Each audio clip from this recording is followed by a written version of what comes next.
Bonjour à tous, j'espère que vous allez tous bien et que vous passez de bonnes vacances.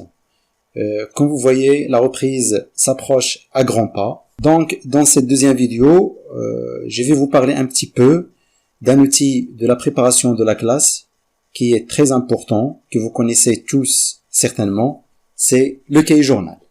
Alors, nous allons voir ensemble qu'est-ce qu'un cahier journal, comment le concevoir, comment se fait la préparation pré- et post-pédagogique, sous quelle forme se présente-t-il, quelles sont ses fonctions, et je clôt vers la fin ma présentation avec quelques conseils et remarques. Restez donc connectés. Alors, le cahier journal, appelé encore journal de bord ou journal de classe, est un outil de préparation de la classe très important qui permet à l'enseignant d'organiser son travail et ses activités quotidiennes. C'est un outil d'anticipation car il est préparé avant la journée et confirmé à la fin de la journée. Il est également un outil auquel l'enseignant se réfère à l'Institut de la classe et, comme son nom l'indique, il est un cahier où l'enseignant mentionne d'une manière quotidienne ses activités effectuées en classe. On y note également les observations et les remarques sur ces activités. Il est aussi un élément de réflexivité sur la pratique enseignante. Alors, là, c'est le travail de la pensée qui est mise en jeu. En fait, l'enseignant utilise le cahier journal pour programmer des activités et dresser un bilan journalier de tout ce qui a été réalisé par rapport à ce qui est prévu. Il est également grandement important car il aide l'enseignant à faire des choix pertinents concernant les démarches et les méthodologies en fonction du contenu, de la masse horaire et des moyens disponibles. Quelles sont donc les fonctions d'un cahier de bord ou, en d'autres termes, à quoi sert un cahier journal? Pour faire simple, j'ai regroupé les fonctions en trois grands domaines, à savoir la fonction de pilotage, la fonction de liaison et la fonction référentielle. La première fonction concerne l'enseignant. Alors, pour l'enseignant, le cahier journal est un outil de pilotage qui permet de mener une réflexion sur son enseignement, de prévoir les activités et le matériel nécessaire à mettre en place. En fait, cet outil permet d'organiser au mieux les journées de classe pour un enseignant et de retrouver facilement ce qui a été fait avec les apprenants. Parce que, comme vous le savez tous, sans le cahier journal, on risque de perdre la boussole concernant la progression des apprentissages. Il arrive parfois d'oublier où on est par rapport aux activités effectuées avec les apprenants. Surtout quand l'enseignant prend en charge plusieurs niveaux à la fois. Ou peut-être durant la reprise des études qui vient après les vacances. Alors, dans ce cas-là, le cahier journal joue le rôle d'un point de repère qui permet de se situer par rapport aux apprentissages. Il est en quelque sorte le meilleur outil d'évaluation du travail et des pratiques enseignantes. C'est dans ce document que l'enseignant notera des observations sur les séances effectuées, par exemple les activités à terminer, le degré d'atteinte des objectifs, les obstacles rencontrés, les différenciations prévues, les solutions envisagées, etc. Bref, il contient tous les commentaires utiles de l'enseignant a posteriori pour réajuster sa pratique de la classe et apporter des remédiations et du soutien nécessaire pour surmonter les difficultés d'apprentissage. La deuxième fonction du cahier journal est la fonction de liaison, qui concerne bien entendu un éventuel remplaçant. En cas de maladie ou d'absence de l'enseignant, pour une raison ou pour une autre, le cahier aide le remplaçant qui prend la relève, au pied levé, d'identifier à quel moment du programme on en est, car cet enseignant remplaçant, il trouvera tous les renseignements nécessaires pour poursuivre le travail commencé. Ce document doit donc impérativement être à jour et rester en classe et doit aussi être clair et lisible pour qu'il soit accessible aux éventuels remplaçants, aux conseillers pédagogiques et aux inspecteurs qui qui peuvent le consulter. Effectivement, la fonction référentielle du cahier journal concerne les conseillers pédagogiques et les inspecteurs pédagogiques. Que croyez-vous que l'on pensera de vous quand vous n'avez aucune trace écrite de votre organisation du travail? Je crois que la réponse est claire et nette. Ne pas avoir de cahier journal à présenter à son inspecteur pédagogique, par exemple, est très mal vu. Le cahier journal est donc utile pour l'enseignant, mais il permettra également à l'inspecteur pédagogique ou à un conseiller pédagogique de connaître la progression des apprentissages. Bien sûr, les cahiers des apprenants peuvent témoigner du travail effectué en classe, mais ils ne contiennent pas les traces de toutes les activités réalisées, ils ne montrent pas leur organisation générale. En un mot, le cahier de bord, ou bien le cahier de classe, est un document qui reste dans la classe et qui permet de retrouver chaque jour le déroulé des activités de la classe, afin de donner à l'inspecteur ou à un conseiller pédagogique les éléments matériels de la préparation de la classe. De tout ce qu'on vient de dire, il s'avère que la tenue du cahier de classe est une pratique utile et nécessaire. Mais la question que chacun de nous peut se poser est comment élaborer un cahier journal utile à tous les intervenants dont on vient de parler. C'est ce dont on va parler tout de suite. Commençons d'abord par le contenu. Il faut insister sur le fait qu'il n'y a pas de cahier de texte modèle. C'est un document structurant qui peut être élaboré de différentes manières. Ça dépend bien sûr du contexte, de la discipline, des niveaux scolaires concernés et de la conception de chaque enseignant.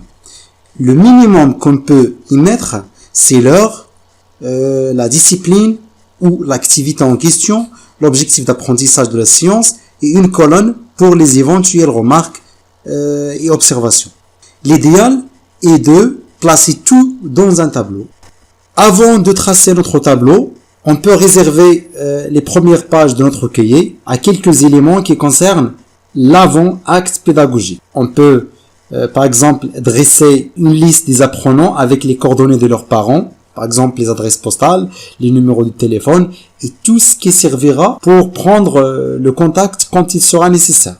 On peut également dresser une liste des cahiers et on peut indiquer aussi leur destination, par exemple les cahiers de classe, les cahiers de devoirs, etc. Ça dépend de la discipline et de la matière enseignée. Une liste aussi des manuels en usage, par exemple mes apprentissages pour le français, les informations et les renseignements pratiques importants qui concernent les apprenants, par exemple les difficultés et les déformations pathologiques dont peuvent souffrir quelques apprenants, par exemple la dyslexie, l'allergie, la spasmophilie par exemple, la dyskinésie, etc. L'emploi du temps, il faut aussi le mettre dans les premières pages. On a parlé du règlement intérieur et de la charte de la classe qui regroupe les différentes consignes d'utilisation et d'organisation de l'espace scolaire, telles la bibliothèque, les rituels à adopter en classe et à la cour et les autres espaces publics, l'entretien des plantes, ménager l'espace, ne pas jeter les ordures, ne pas souiller les tables et les murs, le rangement des documents, etc. Mais aussi, on peut dresser une liste des manuels dont dispose chaque apprenant et vous pouvez y mettre autant d'informations que vous jugez nécessaires et intéressantes. Donc, on est tous d'accord que le cahier de texte ou bien le cahier de classe constitue la mémoire de votre classe. Il se présente sous la forme d'un grand cahier ou d'un classeur qui regroupe le déroulé de chaque journée du travail. Pour ce, le menu du jour doit faire apparaître d'abord la date, la chronologie de la séance, ça veut dire les horaires et la durée des séances réalisées.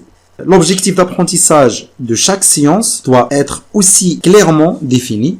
Cet objectif ainsi que les compétences annuelles sont disponibles dans les documents officiels tels les guides d'accompagnement au programme élaboré par le ministère de l'Éducation, dans les orientations pédagogiques, dans le manuel pédagogique ou dans le curriculum scolaire.